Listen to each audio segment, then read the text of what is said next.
like, comment, share and subscribe to Mufti Tariq Masood, famous scholar. اما بعد فاعوذ باللہ من الشیطان الرجیم بسم اللہ الرحمن الرحیم. لال سہانرا بہاولپور پہلی دفعہ یہاں بیان ہو رہا ہے. اتفاق سے یہاں سے گزرنا ہوا تھا تو کچھ لوگ پہچان گئے اور انہوں نے پھر گرفتار کر لیا. اس کے بعد آج آپ کے سامنے موجود ہوں میں. تو آج یہ حضرات ہمیں جنگل بھی لے کر گئے، ہرن دکھائے، کالا ہرن، سفید ہرن. سفید کا مطلب جو کالا نہ ہو. مور دیکھے، پتہ نہیں کیا کیا، ماشاءاللہ اتنا بڑا جنگل یہاں پہ. اللہ تعالیٰ ان حضرات کی اس خدمت کو قبول فرمائے. وہاں جنگل میں مچھلی کھلائی، بڑا مزہ آیا ماشاءاللہ. اب آپ کے جنگل میں مچھلی کا کیا کام؟ مچھلی جنگل سے نہیں پکڑی تھی، مچھلی کہیں اور سے منگوائی تھی.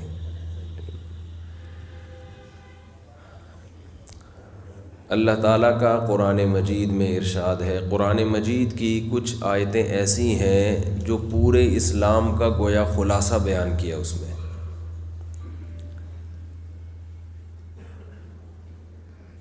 سورہ والنازعات فَإِذَا جَاءَتِ الطَّامَّةُ الْكُبْرَى يَوْمَ يَتَذَكَّرُ الْإِنسَانُ مَا سَعَى وَبُرِّزَتِ الْجَحِيمُ لِمَنْ يَرَى فَأَمَّا مَنْ أَعْطَى وَاتَّقَى فَأَمَّا مَنْ خَافَ مَقَامَ رَبِّهِ وَنَهَى النَّفْسَ عَنِ الْهَوَى فَإِنَّ الْجَنَّةَ هِيَ الْمَأْوَى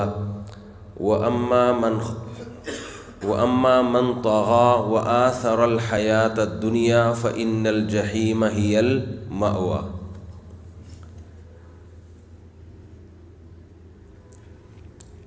یہ آیتیں قرآن مجید میں سورہ نازعات کی آخری آیتیں ہیں.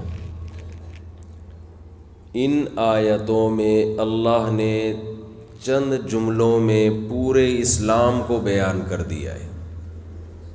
جہاں میری بات سمجھ میں نہ آئے آپ نے مجھے وہیں روک دینا ہے کہ مولانا صاحب یہاں تو سرائیکی زبان چلتی ہے نا. ایک دو جملے میں نے سرائیکی کے یاد کیے مگر وہ بڑے خطرناک ہیں، وہ لڑائی کے موقع پہ کام آ سکتے ہیں. تو پورے اسلام کا خلاصہ اللہ نے ایک دو جملوں میں بیان کر دیا. فرمایا فَأَمَّا مَنْ طَغَى وَآثَرَ الْحَيَاةَ الدُّنْيَا فَإِنَّ الْجَحِيمَ هِيَ الْمَأْوَى.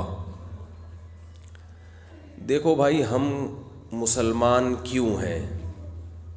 کیوں اسلام کی طرف اپنے آپ کو منسوب کرتے ہیں؟ کیوں ہم یہ کہتے ہیں لوگوں سے کہ ہم کیا ہیں؟ مسلم. اس کی وجہ کیا ہے؟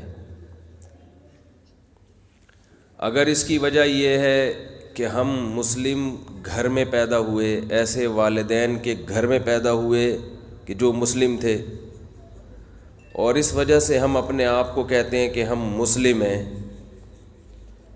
یہ وجہ ہے، تو پھر بھائی ہندو اگر اپنے آپ کو ہندو کہے، عیسائی اپنے آپ کو عیسائی کہے، اس کا بھی حق ہے. کیا خیال ہے؟ وہ کس گھر میں پیدا ہوا؟ ہندوؤں کے گھر میں.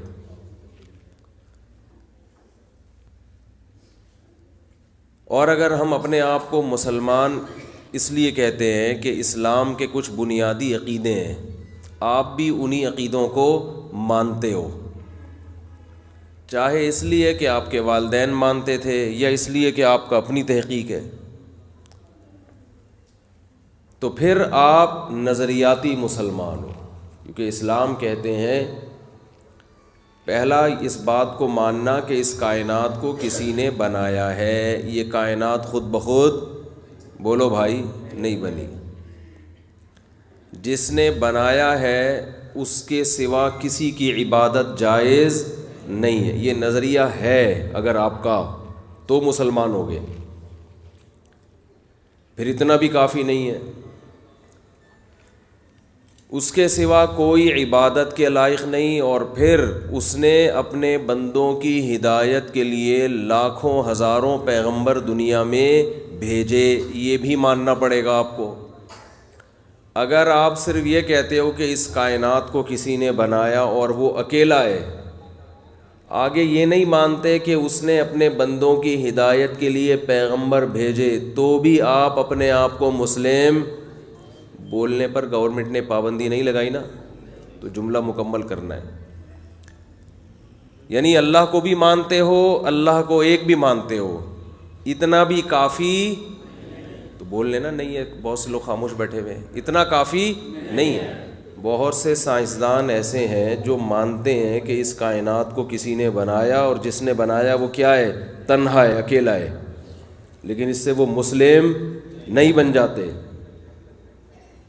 یہ ماننا پڑے گا کہ اس اللہ نے اپنے بندوں کی ہدایت کے لیے بہت سے پیغمبروں کو بھیجا۔ کتنی باتیں ہو گئی بھائی؟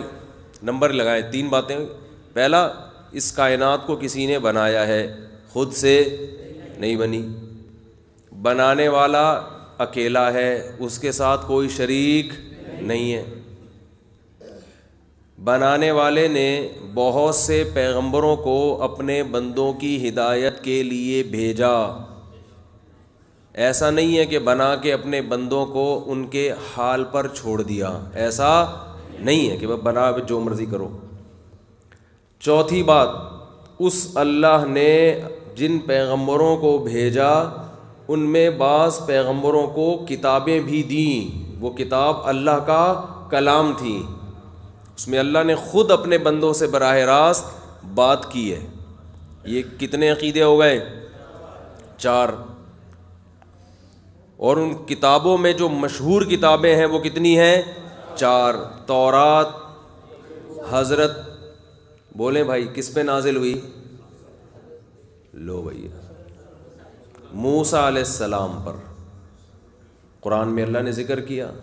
تو ہمارا ایمان ہے کہ موسیٰ کلیم اللہ تھے، کوہ طور پر ان کو نبوت ملی، اللہ براہ راست ان سے ہم کلام ہوتا تھا، اور اللہ نے ان کو بنی اسرائیل کی طرف پیغمبر بنا کر بھیجا، اور ان کو جو کتاب دی وہ ہدایت کی کتاب تھی، اور اس کا نام کیا تھا؟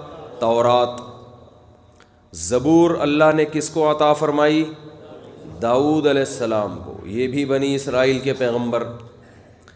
انجیل اللہ نے کس کو عطا فرمائی؟ حضرت عیسیٰ علیہ السلام کو، یہ بھی اللہ کے سچے پیغمبر، بغیر باپ کے پیدا کیا اللہ نے اپنی قدرت سے۔ اور چوتھی کتاب قرآن، یہ کس پر نازل ہوئی؟ محمد صلی اللہ علیہ وسلم پر۔ تو یہ کون سا عقیدہ ہو گیا؟ نمبر 4۔ کائنات خود سے نہیں بنی، اللہ نے بنایا، وہ اکیلا ہے، یہ دوسرا عقیدہ۔ تیسرا، اس نے پیغمبر بھیجے۔ چوتھا، اس نے آسمانی کتابیں بھیجیں۔ پانچواں عقیدہ، پیغمبروں کا سلسلہ محمد صلی اللہ علیہ وسلم پہ اس نے ختم کر دیا، آپ کے بعد کوئی نبی نہیں ہے۔ اگر کوئی کہتا آئے گا تو وہ کچھ بھی ہو سکتا ہے، مسلم نہیں ہو سکتی ہے۔ میں کیوں بتا رہا ہوں؟ آپ کہوں گے ہم کو اسلام پڑھانے آئے ہیں مفتی صاحب، یہ تو سب کو پتہ ہے۔ مسئلہ یہ ہے کہ نہیں پتہ، مسئلہ یہ ہے کہ آج مسلم کی ڈیفینیشن یہ ہے کہ شناختی کارڈ میں جس کا نام کیا لکھا ہوا ہو؟ مسلم۔ مذہب کے خانے میں کیا لکھا ہو؟ مسلم، تو اس کو لوگ سمجھتے ہیں مسلمان ہیں، حالانکہ ایسا نہیں ہے بھائی۔ کچھ بنیادی عقیدے ہوں گے تو مسلم کہلاؤ گے۔ شناختی کارڈ، اگر شناختی کارڈ میں اسلام لکھنا مسلم سے مسلم بن جاتا تو قیامت کے دن حساب و کتاب کے بجائے شناختی کارڈ دیکھے جاتے لوگوں کے۔ بہت مشکل ہے بات سمجھانا۔ قیامت کے دن فرشتوں کا کام ہو جاتا بہت آسان۔ بھائی نادرا کے وہ لے کے بیٹھے ہوتے مشین، حساب و کتاب ہو رہا ہوتا، لائن لگا، بھائی انگوٹھا لگا، بھائی انگوٹھا لگا، شناختی کارڈ سامنے آ جاتا ہے نا۔ شناختی کارڈ میں مذہب کا خانہ دیکھتے اسلام لکھا ہوا ہے، چل جا جنت میں، اور انگوٹھا لگا کے فرشتوں نے چیک کیا اسلام نہیں لکھا ہوا، کدھر جانا ہے؟ چل بھائی ادھر جا، تو آسان ہو جاتا نا کام۔ تو اس سے پتہ، حالانکہ ایسا قیامت میں بولو نہیں ہوگا، اس سے پتہ چلتا ہے کہ بھائی کچھ عقیدے ہیں، کچھ اعمال ہیں جو اختیار کرنے پڑیں گے تو آپ کیا بنو گے؟ مسلم۔ اگر وہ عقیدے نہیں ہیں تو جو مرضی کرتے رہو، دنیا آپ کو مسلم کہہ دے گی، شناختی کارڈ میں مسلم لکھا ہوگا، مگر اللہ کی نظر میں آپ مسلم نہیں بنو گے۔ یہاں تک بات سمجھ میں آ گئی ہے کہ نہیں آئی ہے؟ مجھے لگ رہا ہے کچھ لوگوں کی سمجھ میں نہیں آ رہی ہے۔ اچھا، اب دیکھو، کچھ چیزیں تو سبھی مانتے ہیں اس میں، اس کائنات کو کسی نے بنایا، یہ تو دنیا کی زیادہ تر آبادی مانتی ہے کہ یہ کائنات خود سے نہیں بنی، یہاں تک تقریباً سوائے چند احمقوں اور بے وقوفوں کے، باقی سب مانتے ہیں بھائی کوئی ہے۔ تبھی ہندو بھی مانتا ہے، عیسائی بھی مانتے ہیں، سکھ بھی مانتے ہیں، یہودی بھی مانتے ہیں، پارسی بھی مانتے ہیں، سب مانتے ہیں۔ مسئلہ یہاں آ کے کھڑا ہوتا ہے کہ اچھا یہ بھی سب مانتے ہیں کہ وہ ایک ہے، اس کے ساتھ کوئی شریک نہیں ہے۔ آپ عیسائیوں سے پوچھو کہ خدا کتنے ہیں، وہ کیا جواب دیں گے؟ ایک۔ ہندوؤں سے پوچھو کہ جو حقیقی بھگوان ہے اس کی تعداد کتنی ہے، وہ کیا کہیں گے؟ ایک۔ وہ کہتے ہیں سچی مچی کا بھگوان بس ایک ہی ہے، باقی پھر بھگوانوں کے مختلف ریٹ مارکیٹ میں، کہ جو بتوں کے بنے ہوئے بھگوان ہیں وہ پھر ہول سیل کے حساب سے مارکیٹ میں بک رہے ہیں۔ تھائی لینڈ میں گیا تھا، وہاں بھگوان کی بڑی مارکیٹ تھی، اس میں کیونکہ وہاں کے بھگوان ذرا پائیدار ہوتے ہیں، جیسے ہوتا ہے نا بھائی چیزیں مختلف جگہوں کی پائیدار ہوتی ہیں نا، اب گاڑی جاپان کی لوگے پائیدار ہوگی، پاکستانی گاڑی اتنی مزیدار نہیں ہوتی، تو ایسے ہی تھائی لینڈ میں بھگوان کی بہت بڑی مارکیٹ ہے، تو وہ ذرا پائیدار بھگوان ہوتے ہیں، اور 4 بھگوان پہ ایک فری بھی ملتا ہے وہاں پہ، تو اس لیے زیادہ تر امپورٹ بھگوان کہاں سے ہوتے ہیں؟ تھائی لینڈ سے بھگوان۔ میں تو گیا ہوں مارکیٹ میں نے دیکھا ہے، تو پھر وہ جو بھگوان ہیں ان کے، وہ اس میں جو مختلف قسم کے کاموں کے لیے مختلف قسم کے بھگوان استعمال ہوتے ہیں، خیر وہ ان کا مذہب ہے، ہمیں اس سے کیا لینا دینا۔ تو یہ سب مانتے ہیں کہ حقیقی بھگوان کتنے ہیں؟ ایک۔ عیسائی بھی مانتے ہیں حقیقی خدا کتنے ہیں؟ ایک۔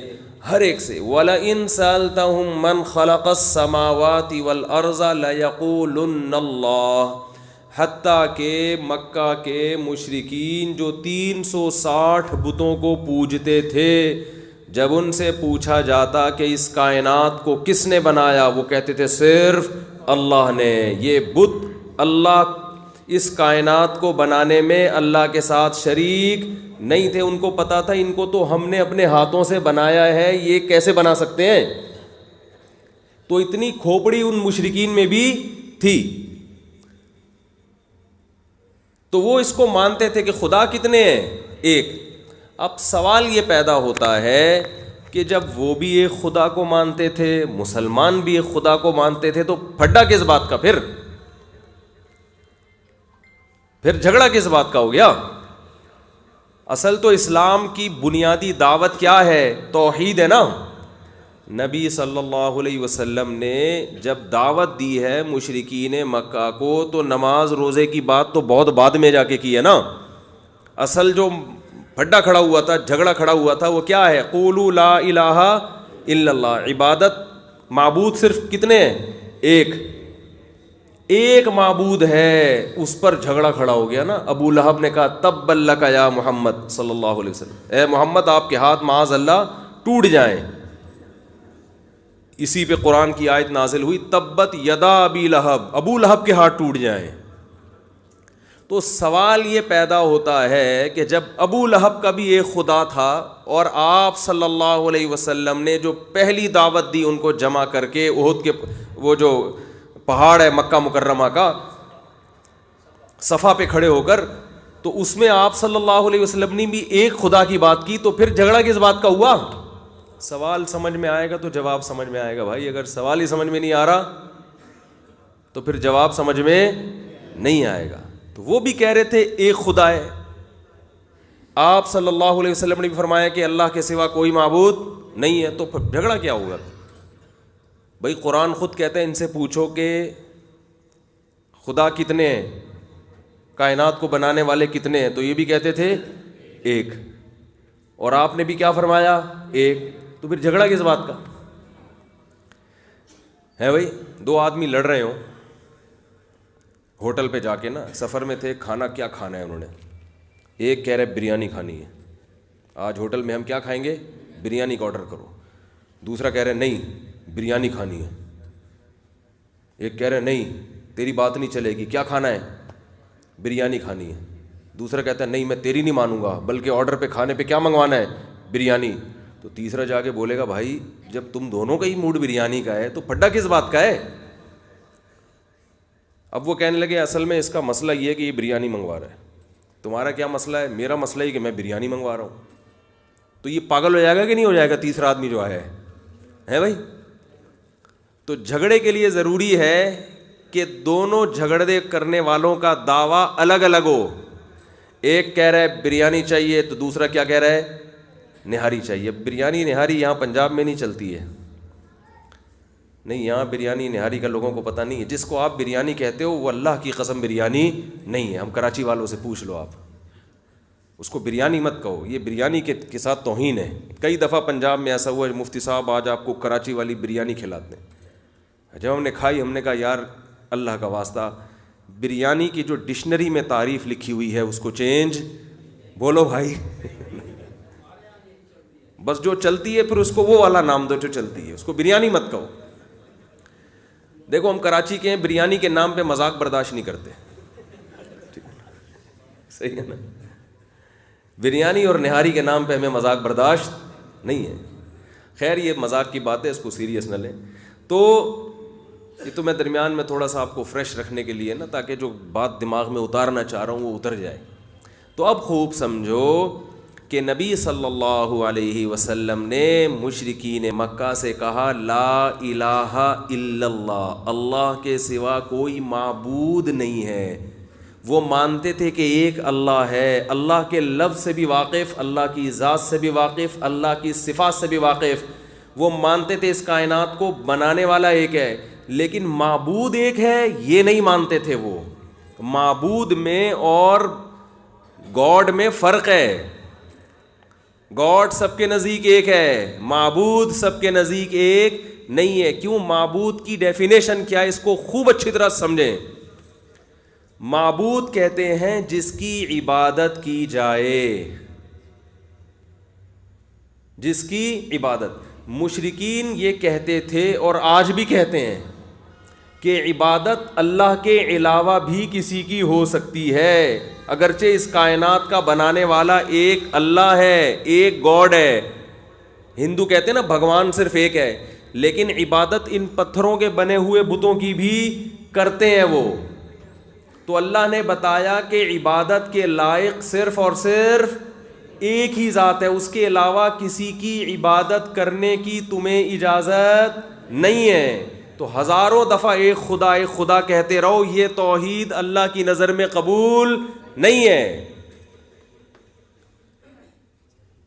میں سمجھا پا رہا ہوں اپنی بات؟ اب مسئلہ آ جائے گا کہ جیسے مشرکین اپنے آپ کو توحید پرست کہتے ہیں, عیسائی اپنے آپ کو کیا کہتے ہیں, ہم توحید پرست ہیں. عیسائی اپنے آپ کو مشرک نہیں کہتے, وہ کہتے ہیں تورات میں انجیل میں توحید کا حکم ہے, تو ہم بھی کیا ہیں, توحید پرست. ان سے کہو بھائی عیسیٰ علیہ السلام کی عبادت کیوں کرتے ہو؟ کہہ رہے ہم کب کرتے ہیں عبادت, ہم تو ایک خدا کو مانتے ہیں جو آسمانوں پر ہے, عرش پر ہے, بس اس کو مانتے ہیں, اس کے علاوہ ہم کسی کو خدا نہیں مانتے. او بھائی تو پھر حضرت عیسیٰ کو کیوں دعاؤں میں پکارتے ہو؟ کہ ہم تو دعا کر رہے ہیں, کوئی عبادت تھوڑی کر رہے ہیں. ہم کیا کر رہے ہیں؟ یہ بالکل ایسا ہی ہے جیسے آپ نے بریانی کا نام پلاؤ وہ بریانی کہہ کے کھانا شروع کر دیا ہے بھائی. شریعت نام کو نہیں دیکھتی, شریعت کیا دیکھتی ہے, حقیقت کو, حقیقت میں ہو کیا رہا ہے. آج کے مشرک نے بھی یہی کام کیا ہے, عبادت کی ڈیفینیشن کو چینج کر دیا, اور جو کام اللہ کا خاصہ تھا وہ پیغمبروں کو دے دیا. جب ان سے کہا جاتا ہے تو یہ تو صرف اللہ کے لیے ہے, کہتے ہیں ہم اللہ کے علاوہ کی عبادت نہیں کر رہے, ہم تو مدد مانگ رہے ہیں غیر اللہ سے. تو غیر اللہ سے مدد مانگنا کہاں سے شرک ہو گیا؟ سمجھ میں آ رہی ہے بات کہ نہیں آ رہی ہے؟ یہ ایسا ہی ہے جیسے ڈاکٹر صاحب نے آپ کو ٹھنڈا پانی پینے سے منع کیا, اب آپ یخ ٹھنڈا برف ڈال کے پانی پی رہے ہو. ڈاکٹر کہہ رہا ہے میں نے تجھے منع کیا تھا ٹھنڈا پانی نہیں پینا, آپ نے کہا یہ ٹھنڈا تھوڑی ہے, یہ تو گرم ہے. ڈاکٹر کہے گا بھائی گرم کہاں سے ہو گیا, یہ اس میں تو برف پڑا ہوا ہے. تو آپ نے کہا جس پانی میں برف ہوتا ہے اس کا ٹیمپریچر 0 کے قریب ہوتا ہے, اسی کو گرم پانی کہتے ہیں اردو میں. ڈاکٹر کہے گا بھائی تم نے ٹھنڈے اور گرم کی ڈیفینیشن کو کیا کر دیا, چینج کر دیا. تم جو پانی چولہے پہ ابل رہا ہو اس کو اپنی زبان میں ٹھنڈا کہتے ہو, اور جو پانی جس کا ٹیمپریچر کم ہو اس کو اپنی زبان میں کیا کہتے ہو, گرم. تو تم نے لغت کو چینج کر دیا. اس سے حقیقت میں جو ٹھنڈا ہے وہ گرم نہیں بنے گا, اور جو گرم ہے وہ ٹھنڈا نہیں بنے گا, اور جو ٹھنڈے کے نقصانات ہیں وہ حاصل ہوں گے چاہے اس پہ گرم کا لیبل لگا کے پیو. اب ٹھنڈا یخ پانی, اس پہ آپ نے بوتل پہ لکھ دیا گرم پانی اور آپ پی رہے ہو, تو نزلے میں کیا فائدہ ہوگا اس سے, ہے بھائی؟ تو بالکل یہی حال مشرک نے کیا. اس نے کیا کہا, اس نے کہا کہ ہم صرف اللہ کی عبادت کرتے ہیں, ہم کلمہ پڑھتے ہیں لا الہ الا اللہ, عبادت کے لائق صرف اور صرف اللہ کی ذات ہے. اب اس سے کہو بھائی پھر اللہ کو پکارو, تو پھر یا رسول اللہ مدد, یا علی مدد, یا حسین مدد, یا غوث آدم مدد, اور پھر قبروں پہ جا کے پیروں سے مدد, یہ کیا ہو رہا ہے؟ اس نے کہا یہ کوئی عبادت تھوڑی ہو رہی ہے. نماز تو ہم صرف اللہ کے سامنے پڑھتے ہیں, ہم تو ان کو پکار رہے ہیں اپنی مشکلات میں. تو مشکل میں کسی کو پکارنا یہ کوئی عبادت تھوڑی ہے. پھر وہ کہتے ہیں دیکھو اگر یہ عبادت ہے تو آپ ہیلپ لائن فون کیوں کرتے ہو؟ پھر جب آپ کو کوئی مشکل آتی ہے تو پولیس کو پکارتے ہو نا. یہ ایکو تو بند کر دو میرے بھائی. تو جب آپ کو کوئی مشکل پیش آتی ہے تو پولیس کو مدد کے لیے اس کا نام ہی ہیلپ لائن, وہ لائن جس سے آپ کو مدد ملے گی. وہ الگ بات ہے نہ ملے, وہ پھر پولیس والوں کا مسئلہ ہے, لیکن وہ لائن جس سے مدد ملنی چاہیے. تو کہتے ہیں جب پولیس والوں کو مدد کے لیے پکارا جا سکتا ہے تو اللہ کے نبی کو یا بزرگوں کو, غوث اعظم کو مدد کے لیے کیوں نہیں پکارا جا سکتا؟ فرق کیا ہے اس میں؟ میں سمجھا پا رہا ہوں اپنی بات؟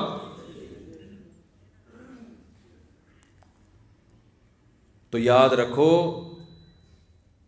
اللہ تعالیٰ کو جو پکارا جاتا ہے یا پیغمبروں کو جو پکارا جاتا ہے وہ پکار الگ نوعیت کی ہے. پولیس کو جو پکارا جاتا ہے وہ پکار الگ قسم کی ہے. دونوں پکار میں فرق ہے. ایک پکار عبادت ہے, دوسری عبادت نہیں ہے.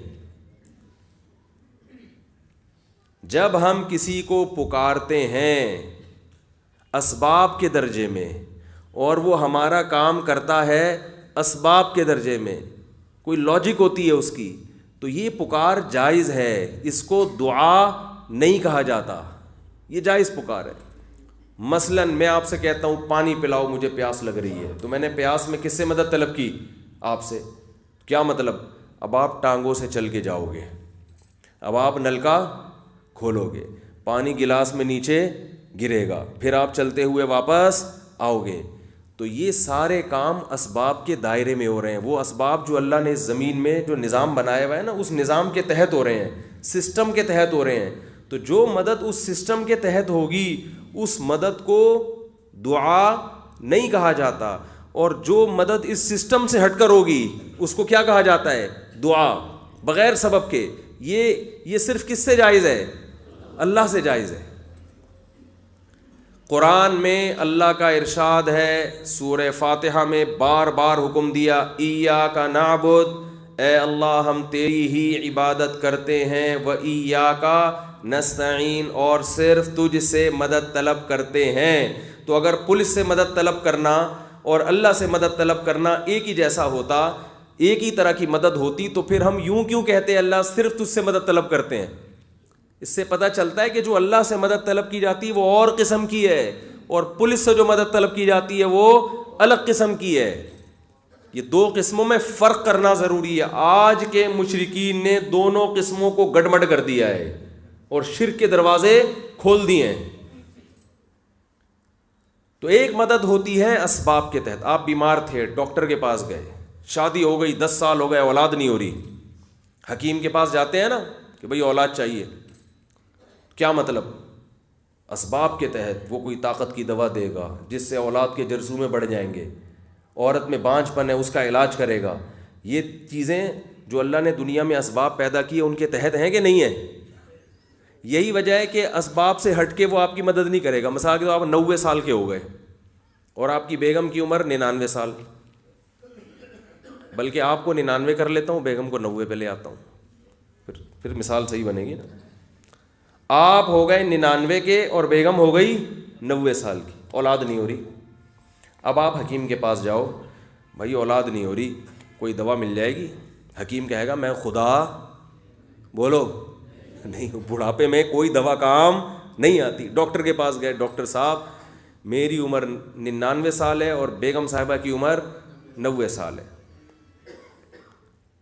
بانجھ ہے، وہ ویسے بھی بانجھ ہے اور اب بوڑھی بھی ہو، اتنی عمر میں تو بانجھ نہیں بھی ہو تو بھی نہیں ہوتی اولاد. تو ڈاکٹر صاحب کوئی دوا کھلا دیں کہ ہمارے ہاں کیا ہو جائے، اولاد ہو جائے. ڈاکٹر کیا کہے گا، بھائی میں بھگوان بولو نا نہیں ہوں، میں خدا نہیں ہوں، میں کوئی اللہ تھوڑی ہوں. بھائی یہ پاسبل ہی نہیں ہے، ممکن ہی نہیں ہے. جو دنیا میں اللہ نے اسباب پیدا کیے ان کے تحت بڑھاپے میں اولاد ممکن نہیں ہے. لیکن حضرت زکریہ علیہ الصلاۃ والسلام اللہ کی چوکھٹ کو کھٹکھٹایا اور کیا فرمایا، واشتعل الرأس شیبا، اے اللہ انی وہن العظم منی، اے اللہ میری ہڈیاں کمزور ہو چکی ہیں. واشتعل الرأس شیبا، سر کے بال سفیدی میں ایسے بھڑک رہے ہیں جیسے آگ بھڑکتی ہے. ایک تو بال سفید ہوتے ہیں نا تھوڑے ملے جلے، ایک ہوتا ہے بالکل جب ایسے سفید ہوتے ہیں کہ آنکھیں ٹکانا مشکل ہو جاتا ہے ان کے اوپر. یہ مکمل بڑھاپا جب آتا ہے. واشتعل الرأس شیبا، بڑھاپے میں سر کے بال بالکل سفید. وامرأتی عاقر، اور میری بیوی بانجھ بھی ہے بڈھی بھی ہے. ولم اکن بدعائک ربی شقیا، اے اللہ لیکن تیری رحمت سے نا امید نہیں ہوں. اب اس موقع پر حضرت زکریہ علیہ السلام جو مدد طلب کر رہے ہیں، یہ والی مدد طلب کرنا یہ دعا کہلاتا ہے، کیونکہ یہ اسباب کے تحت نہیں آتی. ایسے موقع پہ اگر کوئی کسی حکیم سے جا کے کہے گا کہ مجھے اولاد دے دو تو پہلے اس سے مطلب پوچھا جائے گا، کیا مطلب کوئی دوا مانگ رہے؟ کہہ رہے ہیں نہیں، دوا کے ذریعے تو ممکن نہیں ہے، اس حکیم کو کچھ ایسی طاقتیں ملی ہوئی ہیں کہ بس یہ یوں کرے گا اولاد ہو جائے گی. اس کا مطلب یہ اس حکیم کو خدا کا شریک سمجھتا ہے، یہ اس سے دعا مانگ کر اس کی عبادت کر رہا ہے. بہت مشکل ہے بات سمجھانا بھائی، بہت مشکل. دیکھو عبادت کسے کہتے ہیں؟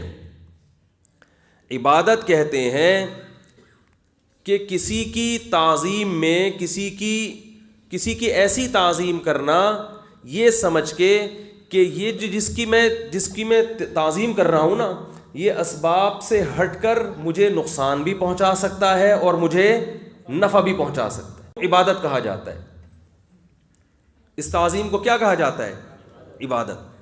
مثال کے طور پر دیکھو، آپ اپنے والد کے سامنے دو زانوں بیٹھو آپ تمیز سے، یہ عمل عبادت کہلائے گا؟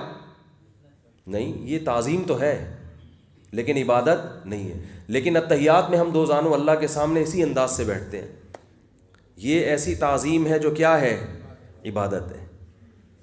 یہی عمل اللہ کے سامنے عبادت کہلائے گا، ابا کے سامنے صرف ادب تمیز. سمجھ رہے؟ نماز میں جو ہم سجدہ کرتے ہیں یہ سجدہ صرف تعظیم نہیں ہے، ایسی تعظیم جس میں عبادت کا عنصر ہے. لیکن یہی سجدے کا حکم اللہ نے فرشتوں کو حکم دیا، کس کو کرو؟ آدم کو. یوسف علیہ السلام کے بھائیوں نے کس کو کیا؟ یوسف علیہ السلام کو کیا نا. تو وہ سجدہ عبادت نہیں تھا. اگر ہوتا تو اللہ اپنے علاوہ کسی اور کو کرنے کی اجازت نہیں دیتا. دونوں سجدوں میں فرق کیا ہے بھائی عمل تو بالکل ایک جیسا ہے، فرق کیا ہے؟ اصل میں جب ہم اللہ کے سامنے سر جھکاتے ہیں تو یہ سوچ کے جھکاتے ہیں کہ ہم اس کی تعظیم کر رہے ہیں جو ہمیں فائدہ اور نقصان پہنچانے میں کسی سبب کا محتاج نہیں ہے. جب فرشتوں نے آدم کو سجدہ کیا تو ان کے ذہن میں یہ تصور نہیں تھا، یہ محض ایک رسپیکٹ تھی، عزت تھی جو کسی کو دی جاتی ہے. تو عبادت میں بیس یہاں سے شروع ہوتی ہے.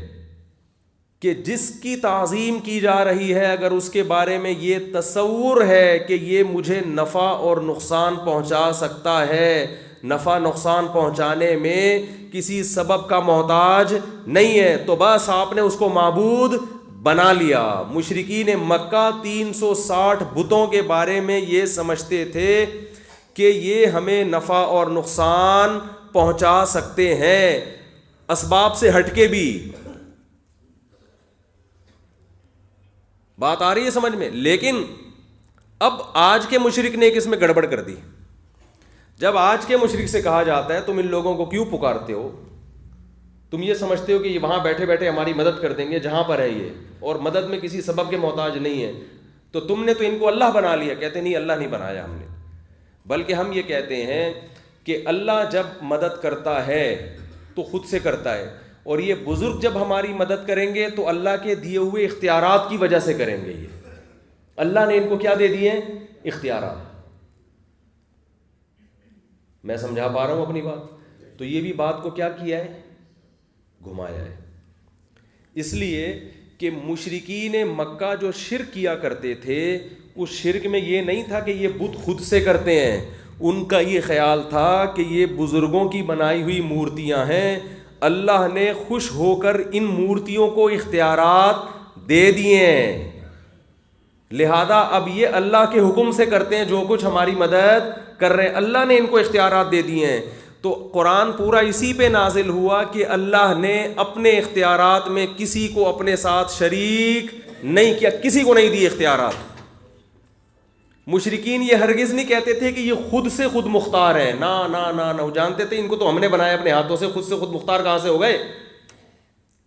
جس شرک کی نفی کے لیے قرآن نازل ہوا ہے، آج وہ شرک ہول سیل کے حساب سے ہو رہا ہے، ہول سیل کے حساب سے ہو رہا ہے۔ کہتے ہیں عطائی اختیارات ہیں، اللہ کے پاس ذاتی ہیں اور بزرگوں کے پاس عطائی ہیں۔ تو اللہ نے کہا نہ، کوئی عطائی بتائی کسی کے پاس نہیں، سب کچھ کس کے پاس ہے؟ میرے پاس۔ کیوں؟ وجہ اس کی یہ ہے کہ دیکھو، حکومت جب اپنے اختیارات تقسیم کرتی ہے تو اپنے پاس بھی رکھتی ہے اور اپنے وزیروں کو بھی کچھ اختیارات دے دیتی ہے۔ مثال کے طور پر اصل اختیار تو حکومت کے پاس ہے کہ کس علاقے کو کتنا پانی دینا ہے، لیکن حکومت نے وزیر بنائے ہوئے ہیں نا، بجلی کے وزیر وابڈا والے ہوتے ہیں نا، یہاں وابڈا ہوتا ہے نا، تو جب بجلی کا مسئلہ ہوتا ہے ڈائریکٹ وزیر اعظم کا دروازہ آپ نہیں کھٹکھٹاتے، آپ جاؤ گے وابڈا والوں کے باہر کھڑے ہو جاؤ گے، بد دعائیں دو گے، خدا کا واسطہ اس پنکھے کو بھی چلتا ہوا دکھا دو، یہی کہو گے نا آپ۔ وجہ کیا ہے؟ آپ کو پتہ ہے کہ جو وزیر اعظم نے ان کو اختیارات دیے ہوئے ہیں، یہ جب چاہیں بجلی بند کر دیں، جب چاہیں بجلی کھول دیں، یہ اختیارات دیے انہوں نے۔ یہ اللہ سے پوچھنے کے، یہ وزیر اعظم سے پوچھنے کے محتاج نہیں ہے، اگرچہ اصل اختیار وزیر اعظم کے پاس ہے، وہ جب چاہے ان سے اختیارات لے بھی لے، لیکن وزیر نے ان کو مختار بنا دیا ہے خوش ہو کے۔ آج کل تو وزارتیں خوش ہو کے ہی ملتی ہیں نا، وزیر سائنس اور ٹیکنالوجی کو دیکھ لو، وزیر سائنس اور ٹیکنالوجی کو دیکھ لو، صاف پتہ چلتا ہے کہ یہ کسی خوشی میں ان کو وزارت ملی ہے، کیونکہ ان کو سائنس اور ٹیکنالوجی کے علاوہ دنیا کا ہر فن آتا ہے۔ جب بھی بات کریں گے تو اس میں ٹیکنیکل لحاظ سے بہت سارے فالٹ ہوتے ہیں اس کے اندر، لہذا ٹیکنالوجی سے دور دور کا بھی تعلق نہیں۔ وزیر تعلیم کو دیکھ لو، ایک وزیر تعلیم ریٹائر ہو گئے، ان کا انٹرویو آ رہا تھا تعلیم کے بارے میں، انہوں نے کہا یار مجھ سے تعلیم کا کیوں پوچھ رہے ہو؟ انہوں نے کہا آپ وزیر تعلیم تھے بھائی۔ اس نے کہا جب تھا اس وقت نہیں پتا تھا، اب تو ریٹائر ہو گئے ہم۔ جب وزیر تعلیم تھے اس وقت ہمیں تعلیم کا نہیں پتا تھا، اب تو ہم پھر بھی کیا ہو گئے ہیں؟ ریٹائر ہو گئے۔ تو یہ خوش ہو گئی تو اختیارات دیے ہیں۔ تو اللہ نے قرآن میں اس کی نفی کی، لم یکن لہ ولی من الذل۔ دیکھو، حکومت جب اختیارات دیتی ہے کسی کو تو اس لیے دیتی ہے کہ حکومت اکیلی سارے کام نہیں کر سکتی، ورنہ وزیر اعظم ہاؤس کے باہر رش لگ جائے گا، وزارت صحت کا بھی رش، جس کو صحت کا مسئلہ ہوگا وہ بھی اسلام آباد میں بیٹھا ہوا ہوگا، جس کا پانی کا نل کا کھلوانا ہے وہ بھی کہاں بیٹھا ہوا ہوگا۔ تو ایک وزیر اتنے سارے کام کہاں سے، جو اس کے تو جو کام کر سکتا ہے وہ نہیں کر رہا ہوتا آج کل، تو اتنے سارے کام کہاں سے کرے گا وہ، ہے بھائی؟ تو اتنے سارے کام اکیلا انسان کر نہیں سکتا، اس لیے اس کو اپنے اختیارات بانٹنے پڑتے ہیں. تو اللہ فرماتے ہیں کہ میں تمہارے دنیا کے بادشاہوں کی طرح نہیں ہوں. میں ایک ہی وقت میں اربوں کھربوں لوگوں کی فریاد سنتا ہوں, ہر ایک کی فریاد سمجھتا ہوں اور ہر ایک کی بگڑی بنا سکتا ہوں. لہذا مجھے اپنے اختیارات میں کسی پیغمبر کو, کسی فرشتے کو, کسی ولی کو, کسی بزرگ کو شریک کرنے کی ضرورت نہیں ہے. مجھے ضرورت ہی نہیں ہے. انتم الفقراء الی اللہ, اے لوگو تم سب کے سب اللہ کے در کے فقیر ہو. واللہ هو الغنی الحمید, اکیلا اللہ ہے جس کو کسی کی ضرورت نہیں ہے, سب محتاج ہو. تو یاد رکھو یہ اسلام کا بنیادی عقیدہ ہے کہ عبادت کے لائق بولو صرف اللہ ہے اور اللہ کے سوا کسی کو پکارنا جائز نہیں ہے. صرف اللہ کو. کیا ہوا تو بھائی اذان تو ان کا ہیڈک ہے نا, وہ آپ کا ہیڈک تھوڑی ہے. اذان ہونے والی ہے کیا؟ تو 10 منٹ میں بیان ختم کروں؟ اچھا, میں سمجھا کہ 5 منٹ میں رہ گئے, کیا مسئلہ ہے پتہ نہیں. تو یہ اختیارات اللہ نے کسی کو بولو بھائی نہیں دیے. بعض لوگ کہتے ہیں اس پر شرک پر جتنے اعتراضات ہوتے ہیں نا توحید پر, میں سارے اعتراضات اٹھا کے اس کا جواب دوں گا آپ کو. کہ بعض لوگ یہ کہتے ہیں کہ اگر اللہ تعالیٰ نے پیغمبروں کو اختیار نہیں دیے تو قرآن میں آتا ہے کہ جبریل علیہ السلام نے حضرت مریم کو بیٹا ہبہ کیا. بارشیں اللہ کس کے ذریعے برسواتا ہے؟ فرشتوں کے ذریعے, ہے نا. فرشتے یہ کام بھی کرتے ہیں, فرشتے یہ کام بھی کرتے ہیں, یہ بھی کرتے ہیں. تو جب اتنے سارے کام فرشتوں کو اللہ نے اختیارات دیے ہوئے ہیں تو پیغمبروں کا مقام تو فرشتوں سے بڑھ کر ہے بھائی. کیا خیال ہے بھائی؟ تو یہ آپ خوب اچھی طرح سمجھ لیں کہ کسی سے کام لینا الگ بات ہے, کسی کو کسی کام کا اختیار دے دینا الگ بات ہے. اس کی مثال ایسے ہے جیسے آپ قلم سے جب تحریر لکھتے ہیں تو قلم سے کام تو لیتے ہیں لیکن لکھنے کا اختیارات قلم کے پاس بولو بھائی نہیں ہوتے. آپ نے کسی سے خط لکھوانا ہے, پہلے زمانے میں لوگ خط لکھوایا کرتے تھے نا, کیونکہ اتنے آداب آتے نہیں تھے, نور چشمی اور پتہ نہیں کیا کیا اس میں لکھا ہوتا تھا نا. تو لوگ کاتب کے پاس جاتے تھے, بھائی اپنے بیٹے کو خط لکھ رہا ہوں, اپنے ابا کو خط لکھ رہا ہوں, ذرا لکھ. تو کاتب سے کہتے تھے نا بسم اللہ لکھ, اب یہ لکھ خداوند کریم سے خیریت مطلوب, خیریت مقصود کے بعد عرض ہے کہ خداوند کریم سے امید ہے کہ آپ کی خیریت سے ہوں گے. بعد از خیریت جناب کی خدمت میں عرض ہے کہ وہ جو بھی القابات لگوا دے. تو آپ کس سے کہتے ہو؟ قلم سے کہتے تھے کہ بھائی تو لکھ, کیونکہ لکھتا کون ہے اصل میں؟ تو قلم لکھتا ہے. آپ کس سے کہو گے؟ کاتب سے.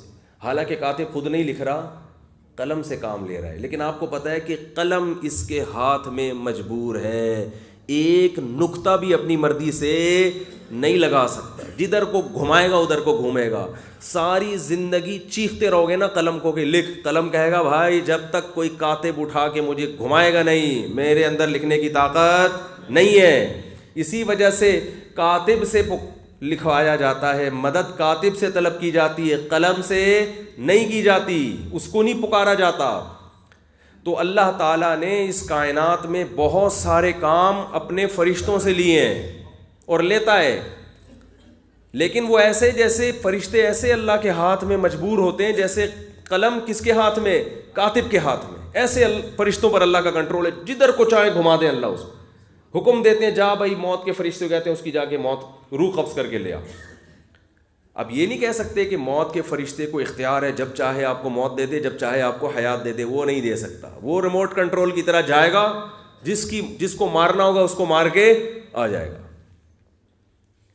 یہی وجہ ہے کہ زندگی موت کے فرشتے سے نہیں مانگی جاتی, کس سے مانگی جاتی ہے؟ اللہ سے. آپ یہ نہیں کہتے اے موت کے فرشتے تو نکل جائے یہاں سے. کیا خیال ہے؟ کہتے ہو؟ بھائی اللہ سے دعا مانگتے, کیونکہ فرشتہ تو اللہ کے ہاں مجبور ہے. جبکہ مشرک کا یہ عقیدہ ہے کہ اللہ پیغمبروں سے جو کام لیتے ہیں تو کیا مطلب اللہ نے خوش ہو کے پیغمبروں کو بھی اختیارات دے دیے ہیں, اختیار دے دیے, پیغمبر جو چاہے کرتے رہیں. تو اللہ فرماتے ہیں ایسا کوئی اختیار میں نے کسی کو نہیں دیا. اس پر ایک اور اشکال ہوتا ہے کہ قرآن مجید میں آتا ہے کہ جبریل علیہ السلام حضرت مریم کے پاس آئے اور حضرت مریم نہانے کے لیے تنہائی اختیار کیے ہوئے تھیں, تو دیکھ کے گھبرا گئیں کہ یہ کوئی مرد ہے. تو انہوں نے فرمایا کہ نہ میں انسان نہیں ہوں, انما انا رسول ربک, میں تیرے رب کا بھیجا ہوا فرشتہ ہوں, لِأَهَبَ لَكِ غُلَامًا زَكِيًّا, میں اس لیے آیا ہوں تاکہ تجھے ایک پاکیزہ بچہ گفٹ میں دے دوں, ہبہ کر دوں. تو آج کے مشرکین یہ کہتے ہیں کہ جب فرشتے کو یہ اختیار ہے کہ وہ بچہ کسی کو گفٹ کر دے, تو پیغمبر کو یہ اختیارات کیوں نہیں ہیں؟ وہ تو فرشتوں سے بھی اونچے ہیں, لہذا وہ بھی دے سکتے ہیں, اور بابے بھی دے سکتے ہیں, اور پیر و مرشد بھی دے سکتا ہے. سمجھا پا رہا ہوں اپنی بات؟ اس کا جواب سمجھیں اچھی طرح سے.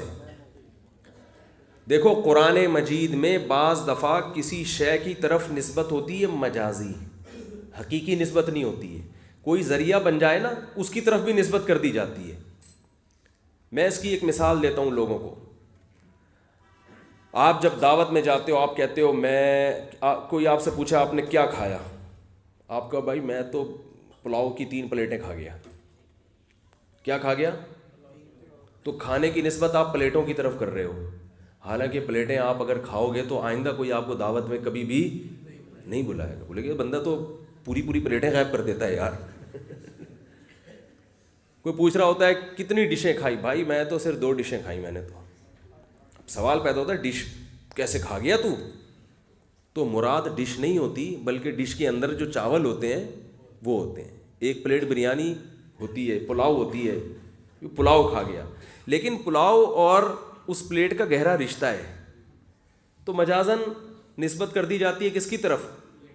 پلیٹ کی طرف. آپ کہتے ہو یار میری گاڑی پنچر ہو گئی ہے, میں بھی تھوڑی دیر میں آؤں. گاڑی تھوڑی پنچر ہوئی, گاڑی کا ٹائر پنچر ہوا ہے نا, تو ٹائر کو بیچ سے ہٹا کے درمیان نسبت کدھر کر دی؟ گاڑی کی طرف. تو ایسے ہی بعض دفعہ مجازی طور پر پیغمبر یا فرشتے کی طرف نسبت کر دی جاتی ہے. جبریل نے پھونک ماری, ہرگز جبریل نے اولاد نہیں دی. جبریل کو اللہ نے کسی کو اولاد دینے کا اختیار دیا ہی نہیں ہے. اللہ کے پاس ہے اختیار. اللہ نے جبریل سے کہا جا کے پھونک مارو, میں اپنی طاقت اور قدرت سے حمل ٹھہرا دوں گا, اپنی طاقت اور قدرت سے حمل ٹھہرا دوں گا. تو یہ اللہ کا کام تھا. مجازن نسبت کس کی طرف کی گئی ہے؟ جبریل کی طرف. مجازن, حقیقت نہیں ہوتا ایسے. بعض مشرکین یہ کہتے ہیں کہ بھائی تم کہتے ہو کہ پیغمبر کو اختیارات نہیں ہیں, تو پیغمبر نے تو چاند کے 2 ٹکڑے کیے, یہ اسباب کے تحت آتا ہی ہے. ارے یہاں بیٹھے بیٹھے انگلی کے اشارے سے چاند کے 2 ٹکڑے کرنا کوئی سائنٹیفک لاجک ہو سکتی ہے اس کی؟ بولے نا, نہیں ہو سکتی. تو کہتے ہیں جب پیغمبر زمین پہ بیٹھ کے چاند کے 2 ٹکڑے کر سکتے ہیں, تو ہمیں اولاد اور ہماری بگڑی کیوں نہیں بنا سکتے, اولاد کیوں نہیں دے سکتے؟ یہ بھی تو اسباب سے ہٹ کے ہے نا. جب موسیٰ علیہ السلام لاٹھی کو سانپ بنا سکتے ہیں, اژدہا بنا سکتے ہیں, عیسیٰ علیہ السلام مردوں کو زندہ کر سکتے ہیں. عیسائی یہ کہتے ہیں کہ حضرت عیسیٰ کو تم بھی مانتے ہو کہ مردوں کو زندہ کر دیتے تھے, کوڑ کے مریض کے ہاتھ پھیرتے اس کو شفا مل جاتی, پیدائشی نابینا کی آنکھوں پہ ہاتھ رکھتے اس کی بینائی واپس لوٹ جاتی. تو جب عیسیٰ ابن مریم اتنے سارے کام کر سکتے تھے, حالانکہ اس کی کوئی لاجک نہیں تھی, تو اگر ہم ان کو دعا میں پکاریں گے تو وہ ہمیں اولاد بھی دے سکتے ہیں, وہ ہمارے بیماروں کو شفا بھی دے سکتے ہیں. یہ سوال سمجھ میں آ رہا ہے کہ نہیں آ رہا ہے؟ اس کے جواب دے کے بس میں بیان ختم کرتا ہوں, تاکہ عقیدہ تو کم از کم درست ہو جائے نا. اس کا جواب یہ ہے کہ یاد رکھو, پیغمبر کا وہ عمل جس کو ہم معجزہ کہتے ہیں, وہ پیغمبر کا اپنا عمل تصرف نہیں ہوتا, وہ خالصتاً کس کا عمل ہوتا ہے؟ اللہ کا. اس میں صرف پیغمبر کا ہاتھ استعمال ہوتا ہے. پیغمبر کو اختیارات نہیں دیے جاتے کہ چاند کے 2 ٹکڑے کر سکتے ہیں آپ جب چاہیں لاٹھی کو سانپ بنا سکتے ہیں. ایسا نہیں ہے. اس کی سب سے بڑی دلیل یہ ہے کہ موسیٰ علیہ الصلاۃ والسلام ایسا نہیں تھا کہ جب لاٹھی کو پھینکتے ہیں وہ سانپ بن جاتی ہو. نا نا نا نا نا, موسیٰ علیہ السلام کے پاس یہ اختیارات نہیں تھے. یہی وجہ ہے کہ جب بھی لاٹھی پھینکنے کی باری آئی, موسیٰ علیہ السلام نے وہی کا انتظار کیا. اللہ نے فرمایا موسیٰ اس کو زمین پہ ڈال دے, میں اپنی قدرت سے جب چاہوں گا اس کو سانپ بناؤں گا, اپنی قدرت سے جب چاہوں گا پتھر سے 12 چشمے نکال دوں گا, اپنی قدرت سے جب چاہوں گا اس کو سمندر پہ مارو گے سمندر 2 حصوں میں تقسیم ہو جائے گا. اگر حضرت موسیٰ علیہ السلام کو یہ اختیار ہوتا کہ جب چاہے لاٹھی کو سانپ بنا دیں, تو اپنی ہی بنی ہوئی لاٹھی کو جب سانپ بنتا دیکھتے تو گھبراہٹ کا شکار نہ ہوتے. آپ سورہ طٰہٰ اٹھا کے دیکھیں, سورہ طٰہٰ میں اللہ نے کوہ طور پہ حضرت موسیٰ علیہ السلام کو بلایا. سورہ طٰہٰ میں وَمَا تِلْكَ بِيَمِينِكَ يَا موسیٰ, اے موسیٰ یہ تیرے دائیں ہاتھ میں کیا ہے؟ قَالَ هِيَ عَصَايَ, حضرت موسیٰ نے فرمایا میری لاٹھی ہے. أَتَوَكَّأُ عَلَيْهَا, پتے ٹیک لگاتا ہوں. وَأَهُشُّ بِهَا عَلَىٰ غَنَمِي, درختوں کے پتے جھاڑتا ہوں بکریوں کے لیے. وَلِيَ فِيهَا مَآرِبُ أُخْرَىٰ, اور بھی بہت سارے کام ہیں. ان میں سانپ بنانے کا کہیں بھی تذکرہ بولو نہیں. یہ سارے کام لاجک کے تحت ہوتے ہیں نا. ٹیک لگاتا ہے انسان, یہ لاجک ہے, سائنٹیفک لاجک ہے اس کی. درختوں سے پتے جھاڑتا ہے انسان, یہ لاجک میں آتی ہے چیزیں. لاٹھی کا سانپ بن جانا کسی لاجک میں نہیں آتا, یہ سائنٹیفک, یعنی یہ ممکن ہی نہیں ہے اسباب کی دنیا میں. جادوگروں نے جو کیا نا وہ نظر کو دھوکہ دیا, حقیقت میں نہیں بنایا. اس پہ میں ابھی آتا ہوں, حقیقت میں تھوڑی بنایا. جادوگروں نے جو لاٹھی کو پھینکا سانپ بن گئی, تو قرآن میں یہ کہیں بھی نہیں ہے کہ وہ واقعی سانپ بن گئی. قرآن کہہ رہا ہے یخیل الیہ من سحرہم انہا تسعی, لوگوں کے دماغ کو ایسا مسمرزم کیا ہے کہ لوگوں کو دیکھنے میں لگا, خیال یخیل, خیالی دنیا میں لگا کہ یہ لاٹھیاں سانپ ہیں اور ان کی طرف لوٹ رہی ہیں. حقیقت میں نہیں بنی تھی سانپ, دیکھنے میں لگ رہی تھی. لیکن حضرت موسیٰ نے جب لاٹھی زمین پہ ڈالی ہے تو قرآن یہ نہیں کہہ رہا دیکھنے میں ایسا لگا کہ اژدہا بن گیا, نہ قرآن کہہ رہا ہے فَإِذَا هِيَ ثُعْبَانٌ مُبِينٌ, اچانک بہت بڑا اژدہا بن گیا. وہ حقیقت میں بن گئی تھی, اور حقیقت میں بنانا یہ صرف کس کا کام ہے؟ اللہ کا.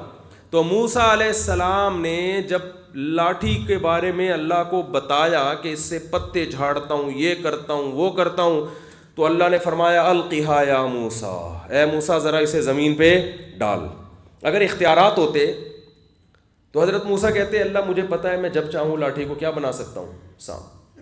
اللہ نے فرمایا ڈال زمین پہ. حضرت موسیٰ نے زمین پہ ڈالا ہے. فَإِذَا هِيَ حَيَّةٌ تَسْعَىٰ, سانپ بن کے دوڑنے لگی. حضرت موسیٰ علیہ السلام خوف سے بھاگے. وَلَمْ يُعَقِّبْ, قرآن کے الفاظ ہیں پیچھے مڑ کے نہیں دیکھا. اگر لاٹھی کو سانپ اپنے اختیار سے بنا رہے ہیں اور پھر سانپ کو دوبارہ لاٹھی اپنے اختیار سے, تو جو چیز اپنے اختیار میں ہوتی ہے اس سے انسان خوف زدہ نہیں ہوتا. خود پریشان ہی ہو کیا رہا ہے. اللہ فرماتے ہیں جب موسیٰ علیہ السلام خوف سے بھاگے ہیں نا, جب اس کو دیکھا تو سانپ ہے. قال یا موسیٰ, اللہ فرماتے ہیں ہم نے موسیٰ سے کہا اقبل ولا تخف, موسیٰ واپس پلٹ, اے موسیٰ واپس پلٹ. ولا تخف, خوف مت کر. سنعیدها سیرتها الاولی, اس سانپ کو تو پکڑے گا ہم اسے اپنی پرانی حالت پہ واپس لوٹا دیں گے. یہ نہیں کہ تجھے ہم اختیارات دے رہے ہیں کہ اب جب چاہے اس کو سانپ بنا دے اور جب چاہے اس کو کیا بنا دے, لاٹھی بنا دے. ہم اس کو دوبارہ اپنی پرانی حالت پر لے آئیں گے, وہی لاٹھی بن جائے گی جس سے تو بکریوں کے پتے جھاڑتا ہے. آپ کہہ سکتے ہیں کہ یہ تو فرسٹ ٹائم تھا نا, یہ تو پہلی دفعہ ایسا ہو رہا تھا, تو اس وقت موسیٰ علیہ السلام کو نہیں پتا تھا اللہ نے اختیارات دیے ہیں. ہو سکتا ہے اس وقت پہلی دفعہ اللہ نے یہ ٹریننگ کروا دی, اب حضرت موسیٰ کو پتہ چل گیا کہ اب میرے پاس یہ رائٹ, مجھے یہ رائٹ ہے کہ اب میں جب چاہوں گا اپنی مرضی سے لاٹھی کو کیا بناؤں گا, سانپ بناؤں گا, اور جب چاہوں گا سانپ کو دوبارہ کیا بنا دوں گا, لاٹھی. تو یہ اس لیے غلط ہے کہ آئندہ جب کبھی لاٹھی کو سانپ بننا ہوا ہے, حضرت موسیٰ علیہ السلام نے اللہ کی پرمیشن کا انتظار, وہی کا انتظار. جادوگروں کا مقابلہ ہو رہا ہے. کئی دفعہ حضرت موسیٰ لاٹھی کو سانپ بنتا دیکھ چکے ہیں.